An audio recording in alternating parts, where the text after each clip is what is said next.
धन, वैभव, प्रेम, ऐश्वर्य, आकर्षण के कारक शुक्रदेव का राशि परिवर्तन कर्क राशि में हो चुका है। और शुक्रदेव का ये राशि परिवर्तन कुंभ राशि के लोगों के जीवन पर किस तरह के प्रभाव देगा, चलिए जानते हैं। जय माता दी दोस्तों, आप सभी का स्वागत है हमारे YouTube चैनल अमृता एस्ट्रो में। और आज की इस वीडियो में मैं बात कर रही हूँ शुक्रदेव के होने वाले प्रभाव के बारे में, क्योंकि शुक्रदेव का ये राशि परिवर्तन आपके जीवन में किस बदलाव को लेकर आया है और क्या चीजें आपके जीवन में इससे बदलने वाली हैं, ये हम इस वीडियो में विस्तार से जानेंगे। तो देखिए, शुक्रदेव को धन वैभव का कारक कहा गया है, प्रेम का कारक कहा गया है, लग्जरी आइटम्स का कारक कहा गया है, यहाँ तक विवाह के कारक शुक्रदेव होते हैं। अब 21 अगस्त की रात्रि में शुक्रदेव ने राशि बदली और चंद्रमा की राशि कर्क राशि में प्रवेश कर लिया। देखिए, कर्क राशि के स्वामी चंद्रदेव हैं, जिन्हें शुक्र अपना शत्रु भी मानते हैं। अब एक चीज यहाँ देखनी है कि इस कर्क राशि में पहले से बुध देव बैठे हुए हैं, और जब भी शुक्र और बुध दोनों एक साथ होते हैं, अभी ये दोनों एक साथ हैं, हालांकि ये एक साथ 9 दिन तक रहेंगे, लेकिन ये 9 दिनों तक एक बहुत ही जबरदस्त योग का निर्माण कर रहे हैं, जिसका नाम है लक्ष्मी नारायण योग। दोनों का एक ही साथ युति करना, लक्ष्मी नारायण योग का प्रभाव आपको आपके जीवन में इस 9 दिनों तक देने वाला है। और शुक्रदेव तो अगले 30 दिनों तक यहाँ रहेंगे। देखिए, बुध देव को बुद्धि का, वाणी का ग्रह कहा गया है, और जब शुक्र और बुध दोनों एक साथ मिलते हैं तो ये लक्ष्मी नारायण योग आपके जीवन में आर्थिक रूप से भी और बुद्धि के रूप से भी ऐसी चीजों से आपको लाभ कराता है, आपकी इन चीजों में बढ़त कराता है। और जब दशा भी अच्छी चल रही हो तो बहुत ही अच्छे रिजल्ट आपको मिलते हैं, या शुभ भाव में बना हो तो बहुत अच्छे रिजल्ट आपको देखने को मिलते हैं। तो कुंभ राशि के जातकों के लिए किस तरह के रिजल्ट मिलेंगे, चलिए विस्तार से जान लेते हैं। आगे बढ़ने से पहले एक छोटा सा निवेदन है, चैनल पर पहली बार आए हैं, अभी तक चैनल को सब्सक्राइब नहीं किया है तो जरूर कर लें। और अगर आप अपनी कुंडली दिखाना चाहते हैं तो स्क्रीन पर या फिर वीडियो के नीचे डिस्क्रिप्शन में आपको हमारा नंबर मिल जाएगा, वहां आप हमसे व्हाट्सएप के जरिए कांटेक्ट कर सकते हैं। तो मैं बात कर रही हूँ शुक्रदेव के राशि परिवर्तन की। तो देखिए, शुक्रदेव आपके राशि के लोगों के लिए, यानी कि आपके लिए योग कारक ग्रह कहे गए हैं, क्योंकि ये आपके चौथे घर के स्वामी हैं, जिसको हम सुख समृद्धि का भाव कहते हैं। ये आपके भाग्य के स्वामी हैं और अभी आपके छठे घर में पहुंचे हैं। हालांकि छठे घर में ये जो चंद्रमा का गोचर, शुक्र का गोचर है, ये अच्छा नहीं माना जाता, लेकिन यहाँ बना क्या है, यहाँ पर लक्ष्मी नारायण योग बना है। अब ये लक्ष्मी नारायण योग बहुत ही उत्तम रिजल्ट देने वाला योग माना गया है। अब आपको कैसे रिजल्ट देगा, तो आपके लिए इस समय अवधि में आपकी जो रोजमर्रा की कार्यशैली, प्रोफेशनल लाइफ है, उसमें सुधार के मौके आपके जीवन में रहेंगे। छठे भाव को रोग, रिपु, ऋण का भाव कहा गया है। हमारे दिनचर्या का, हमारा जो डेली रूटीन है, उसका भाव कहा गया है। और यहाँ पर लक्ष्मी नारायण योग बना है, जो धन और आर्थिक सफलता देने वाला माना जाता है। तो इसीलिए इस योग से आपको धन में वृद्धि का संकेत मिलेगा। इस दौरान आप अगर अपने काम करने के तरीके में थोड़ा भी बदलाव करते हैं तो यकीन मानिए आपके जीवन में थोड़े से बदलाव से ही रिजल्ट अच्छे मिलेंगे।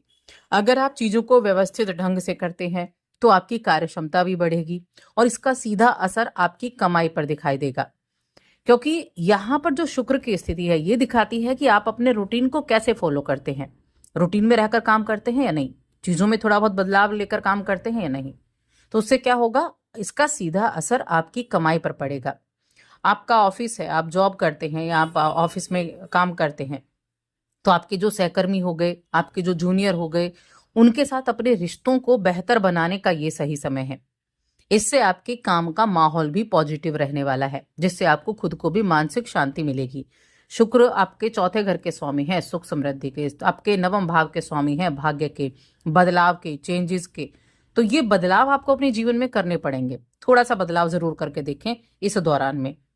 और बैठे कहाँ हैं, छठे भाव में बैठे हैं, तो अपने शत्रुओं को भी आप अपना मित्र बना सकते हैं इस टाइम पीरियड में।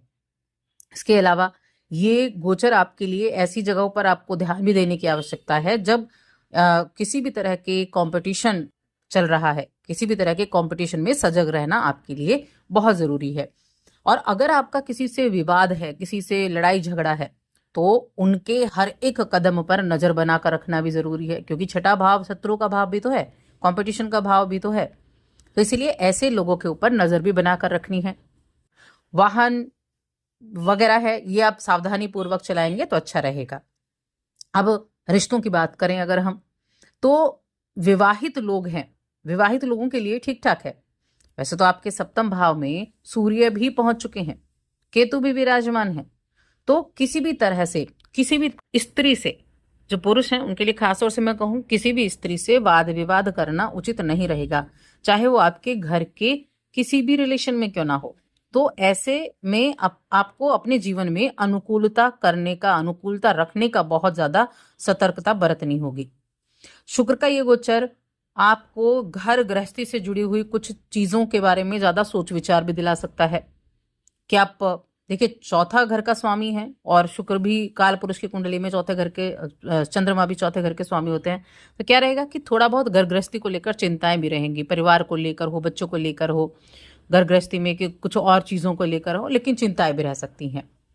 लेकिन भाग्य आपका अपने भाग्यवादी होने की बजाय अपने कर्म के ग्राफ को बढ़ाना आपके लिए फायदेमंद रहेगा।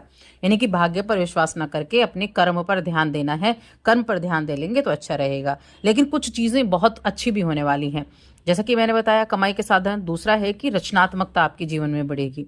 अगर आप रचनात्मक फील्ड से जुड़े हैं तो करियर में बहुत अच्छे रिजल्ट आपको देखने को मिलेंगे, या फिर आप नर्सिंग के फील्ड से हैं, काउंसलिंग के फील्ड से हैं, शिक्षा के क्षेत्र से हैं, तब भी आपके लिए अच्छे रिजल्ट मिलने की संभावना यहाँ बनी हुई है, क्योंकि ये अलग अलग तरीके से आपको प्रभावित करेगा। और अगर शुक्र की महादशा चल रही हो, शुक्र की अंतर्दशा चल रही हो, तब तो क्या ही कहने। तब तो आपके लिए अगर जीवन में शुक्र मजबूत है तो अच्छी जॉब के चांसेस मिल सकते हैं। किसी तरह के डिजाइनिंग के फील्ड से हैं, आर्किटेक्ट हैं, किसी तरह के ऑनलाइन बिजनेस करते हैं, तो ऐसे समय में आपको अच्छे रिजल्ट मिलने के ज्यादा से ज्यादा संकेत बनने लगते हैं।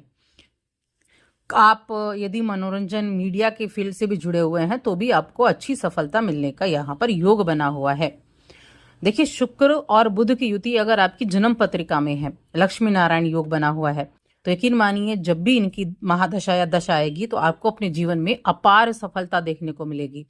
और शुक्र अच्छी पोजीशन पर बैठा हो तो अब भी मैं कहूंगी बहुत अपार सफलता आपको जीवन में देखने को मिलती है। अब आप इस समय को पॉजिटिव और ज्यादा अच्छा कैसे बना सकते हैं, तो क्योंकि शुक्र आपके लिए योग कारक ग्रह कहे गए हैं, ठीक है, योग कारक ग्रह, तो इसके मंत्र का जप करना भी आपके लिए बहुत उत्तम रहेगा। क्या मंत्र का जप करना है? शुक शुक्राय नमः, ओम शुक शुक्राय नमः, इसका जप करें 108 बार। यह आपके लिए बहुत अच्छा रहेगा। और शुक्रवार के दिन कोशिश करें कि सफेद रंग के कपड़े ज्यादा से ज्यादा धारण करें, यह आपके लिए बहुत अच्छा रहेगा। किसी भी सफेद चीज का शुक्रवार के अगर आप व्रत रखते हैं तो बहुत ही उत्तम रहने वाला है। सफेद चीज का दान करना, चीनी हो गई, दही हो गई, इस तरह की चीजों का दान करना, ये भी आपके लिए अच्छा रहेगा। लेकिन अगर आप लक्ष्मी स्तोत्र का भी पाठ कर लेते हैं या फिर शुक्र ओम शुं शुक्राय नमः इसका जाप कर लेते हैं तो बहुत अच्छे रिजल्ट आपको इस शुक्र के गोचर से देखने को मिल सकते हैं। खासतौर से जिनके पास जॉब नहीं है उनको जॉब की प्राप्ति हो सकती है। जो जॉब में है कि वहां पर कंपटीशन चल रहा है, इस मंत्र के जप से आप उन चीजों से बाहर निकल सकते हैं। तो बस आज की इस वीडियो में इतना ही।